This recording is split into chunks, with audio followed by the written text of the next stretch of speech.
कविता के पति को विदेश गए हुए 3 साल हो गए थे। इन 3 सालों में कविता बहुत परेशान हो गई थी। अपने पति का प्यार पाने के लिए तरस रही थी। कविता के पति को विदेश गए हुए 3 साल हो गए थे और इन 3 सालों में कविता को अपने पति का प्यार एक भी बार नहीं मिला था। इसलिए वह बेचैन रहती थी, पर कोई भी ऐसा व्यक्ति उसे नज़र नहीं आता था जिस पर वो भरोसा कर सके। लेकिन 2-4 महीने बाद अचानक से उसे ऐसा मौका मिला जिससे उसको ज़िंदगी में बहुत बड़ी खुशी मिली थी। एक दिन कविता के नंदोई कविता के घर रहने के लिए आए थे। उसी दिन से कविता की ज़िंदगी में नया मोड़ आया था। नंदोई को रहते रहते करीब 3 महीने हो गए थे। एक दिन की बात है, वह घर की सफाई कर रही थी तो उसने देखा उसके नंदोई अपने कमरे में नहीं थे। कविता समझ नहीं पा रही थी आखिर वह कहाँ चले गए, इसलिए कविता इधर उधर देखने लगी। तभी उसकी नज़र बाथरूम में गई। बाथरूम का दरवाज़ा हल्का सा खुला था और अंदर से कुछ अजीब सी आवाज़ें आ रही थी। कविता ऐसी आवाज़ें सुनकर घबरा गई। उसने सोचा शायद नंदोई की तबीयत ठीक नहीं है। कविता ने घबराकर बाथरूम का दरवाज़ा खोलकर अंदर देखा तो उसके होश उड़ गए। यह देखकर कविता की सांसें तेज हो गई। तभी उसके नंदोई ने कविता को देखा तो उसे देखकर वह उस पर गुस्सा करने लगे और चिल्लाकर बोले, तुम यहाँ क्या कर रही हो? गुस्से भरी आवाज़ सुनकर कविता डर गई और बिना कुछ बोले वहाँ से भाग गई।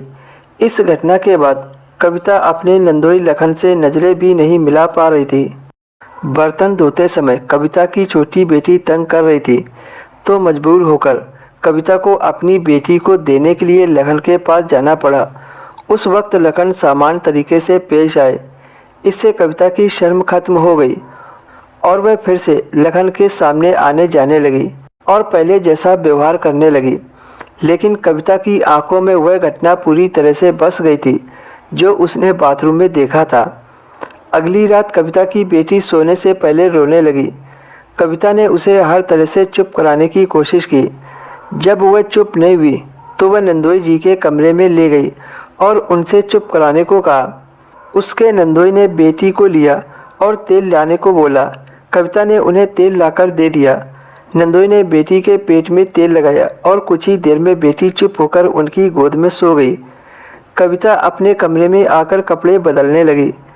कपड़े बदलते समय कविता के दिमाग में एक आइडिया आया कि अगर वह नंदोई को अपनी झलक दिखा दे तो शायद बात बन सकती है। कविता ने कपड़े चेंज करके पतली नाइटी पहन ली और बेटी को लाने नंदोई के कमरे में चली गई। नंदोई ने कविता को उस नाइटी में देखा तो देखते ही रह गए।